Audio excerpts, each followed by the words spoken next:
Intermarché, Kristoff, gone. Didn't match the X deal. You just can't. Like, if you're Intermarché, Benji, that you cannot match a 3-year deal for how old's Kristoff? Like 34? And he's just turned 35. A 3-year deal, presumably on decent money. Firmly agree. I think he was on like high six figures based on what I know about his deal at Intermarché itself, which I agree that a similar deal would not be worth extending, and especially when X offers a 3-year deal. I think Kristoff going to X is a perfect ending to his cycling career while helping X. But this show, as always, is brought to you by Zwift. Zwift Academy is back for 2022. Registration is open now, whether you're aiming for a pro contract like Jay Vine or Neve Branfree, or just looking to kickstart your fitness with some structured sessions. Zwift Academy will help you get fitter and have more fun on the bike. There are 6 workouts to complete, either solo or in-group workouts with baseline rides to compare your progress before and after Zwift Academy. I think when it comes to X, it is underrated what Kristoff can bring to this team. I think, like, I've said enough. I hate when teams sign an old dude at 3-year deals for ages in their team. Full sang IPT. Exactly. Perfect example. But when I look at Kristoff in the last 5 years, he has scored the following points: 1.7k in 2018, 2.5k points in 2019, 850 to 800 points in 2020 and 2021 each. And this year he is at 1.4k so far in the season, and that's without his victory at that recent random race, Franco-Belge Tour, whatever. So that was the Leuven race. No, that wasn't the Leuven race. There's another race they're somewhere. All the same. Why do you have so many of these races? I don't know. What like, is this it's race? Belgium. It's a godlike sign. You got 200 UCI points. Don't question my country, my friend. That's not okay. But 200 points. Obviously, signing a 35-year-old for 3 years is risky. You can't predict when the days of scoring is going to end. But combining the value that this man has when it comes to UCI points to their goal of becoming a World Tour team in 2026, which is still going to be hard regardless of signing Kristoff and this team, even with a weak team of only 800 points, that's more than any rider on X right now. So combine that with his commercial value in Norway, with mentorship for young riders, and just this image in general, I love it. Sorry. Fuck everything. Lovely signing.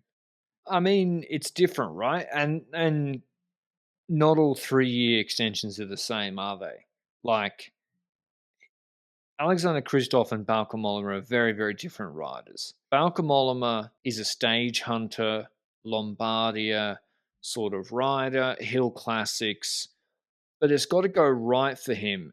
And he's not the sort of book him in for a Wednesday win. Like, he's not going to score consistent points necessarily. It's like Thomas de Gent. Thomas de Gent can go almost a whole year scoring. No, he scored 50 points in Catalunya last year. I know we're talking about points a lot. Wins matter too, but he won the Catalunya stage last year and then nothing. Absolutely nothing. I know he contributed maybe in lead-outs. And then this year he won the Giro stage. But Kristoff's the opposite to those sort of guys. He's like a consistent scorer. Now, he might go from averaging 4th to 6th or 2nd to 5th, but it still should be a decent haul of points across the 3 years. But there's also the aspect of, like, Mollema, when it comes to Trek's goal is not UCI points yet until they're in trouble in 2025, for example. But the goal of X is clear. They want to get that World Tour aspect, and it's clear that Kristoff can help that happen. So I think that's also a vital difference between those two contracts. I do want to ask you, like, what's your take on World Tour X? Because I do think you have a take on it. I think it's going to be extremely difficult if they do not expand the nationalities from which they are signing. I think it's noble, I guess, what they're trying to do with Danish and Norwegian riders only on the roster, but there's no other World Tour team currently with the uniformity of nationalities they have. FDJ have got Lithuanians, Australians alongside their French riders. And if you don't have Pedersen, Vingegaard, even Casper Pedersen. If you don't have those guys, well, are you going to be able to score enough points? And they started the year pretty hot, but I know they'll add Kristoff.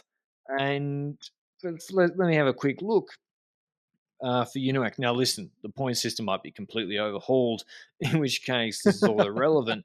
But EF are having, quote unquote, a shocker year from a points perspective. Now, they still won Tour de France stage, but from a points perspective, having a shocker. They're on 3,000. That's about 50% more points than UNOX. Now, UNOX, they're having an expanded calendar. It keeps growing. They did their first World Tour stage race this year, but you look at their roster, Benji, a lot of those guys are not even pro Conti contributors, if we're honest. They're not. In terms of scoring points, now Hulgaard left to Trek. He was one of those guys, sort of in his prime, and they got Rasmus Tiller. I think he did okay at one race, but he's not a consistent scorer. Crashed, if I recall. At Okay. Roubaix? Am I stupid? Maybe he I don't know. crashed, but he hasn't scored a lot of points. Even if Kristoff scores like, let's say, averages over the next 3 years, he averages 1,200 points, and that would be ridiculous level for a 35 to 38-year-old. And then Johannesson averages 1,500 a year, which again, like that's regularly top fiving World Tour GC. Where's the other points coming from? And I think that signing Danish and Norwegian guys, like I'm not sure who they signed Nicholas Egg, like those guys, they're sort of giving contracts to guys who bounced out of a World Tour team. They're giving them a second chance, which is noble in a home sort of team environment. Noble cause. But from a ruthless points perspective, I don't think that's going to get done, and they need to look a bit elsewhere. They need some more sprinters that are reliable on the pro Conti circuit.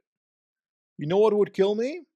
Søren Kragh Andersen is now leaving to Alpecin from DSM. He's another one. Asbjørn Kragh Andersen is left over in a ditch somewhere by DSM. X is probably going to pick that up, is my guess. And I wouldn't want to see that because I don't think he's good enough to be on that team. He was the better rider when DSM signed the Kragh Andersens, by the way, but Søren actually outgrew his brother. I think it's brother, not even sure at this point. I think it's older brother, Asbjørn. And then Asbjørn is now basically left by the side of the road by DSM, most likely at the end of the season, unless he also signs for Alpecin, which I severely doubt because I doubt that Alpecin would make that mistake. That's one of the riders that I see UNOX taking on while it would not help them on their quest. Like you say, there are some riders in that team that would not help them in their quest. The women's team, I think, is expanding when it comes to nationalities. Perhaps that's a sign that the men's team might also do that.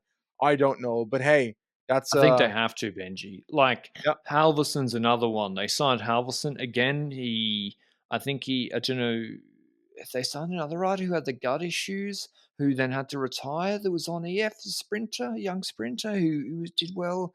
And he couldn't digest food, but like Halvorson's not worked out. He's 26. He's got a contract for next year. And Lasse Norman Hansen, I think he does a lot of track stuff. And yeah, like Charmig's and Gregard are the second best sort of GC guys after Johannesson, but we're talking like Alexander Kristoff, the godlike signing. Aramburu, actually, I was shitting on Aramburu a lot. I was thinking about it in the car because I was in the Basque Country. Aramburu is actually a fucking good rider. Like, he's really, really good. Get the fuck out. I think he's misused and mischaracterized. But yeah, UNOX, they need, because listen, just a case in point, Johannesson, he is a special one and he's the right nationality. He could be special. But Gregard and Charmig, they're not the level of a Yoni Zagira, Victor Lafay, who's another Yoni Zagira, Victor Lafay, Guillaume Martin. Like Cofidis, we say, oh, they're a bit mad, but like Benjamin Thomas, they have Axel Zingel. These are better riders, and they're on the lower end of the World Tour spectrum. And so it's going to be hard. And they've got Conti sprinters who do really well too. So they need, and this thing is like, oh, well, it's 3 years away. It's 2026. No.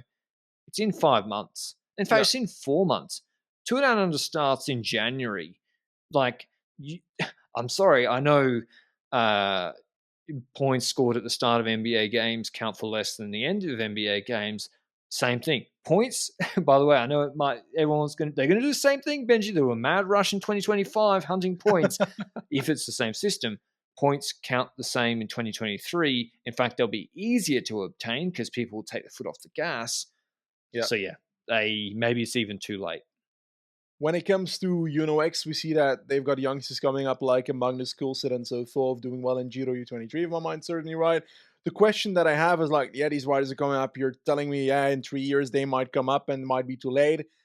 Is it also an issue that a Jumbo development team is taking away riders like Per Strand Hagenes, Stone Emitted, for example, very promising Norwegian riders, and that takes away from the talent that a X can bring forth in the coming years that might take those points? That's where I think it's kind of fallen down. Is that great, they're preferencing their home riders for their sponsors, etc. But then you can't let the top one go. Yeah. Like, you got the top GC one, but you can't let the top classics one out of your grasp. And I don't know what happened. Actually done a while ago, but they might not. They're a much more attractive proposition, X now, from where they were 2 years ago. Yeah. Kristoff signing's an example of that. But yeah, like, that's, if you're not getting him, you better be signing some other riders. And, like a Filippo Zana, can he top 10 Arctic race and dot pro GC races and score some points like we see Zingle and Lafay doing for Cofidis, and they will continue doing next year.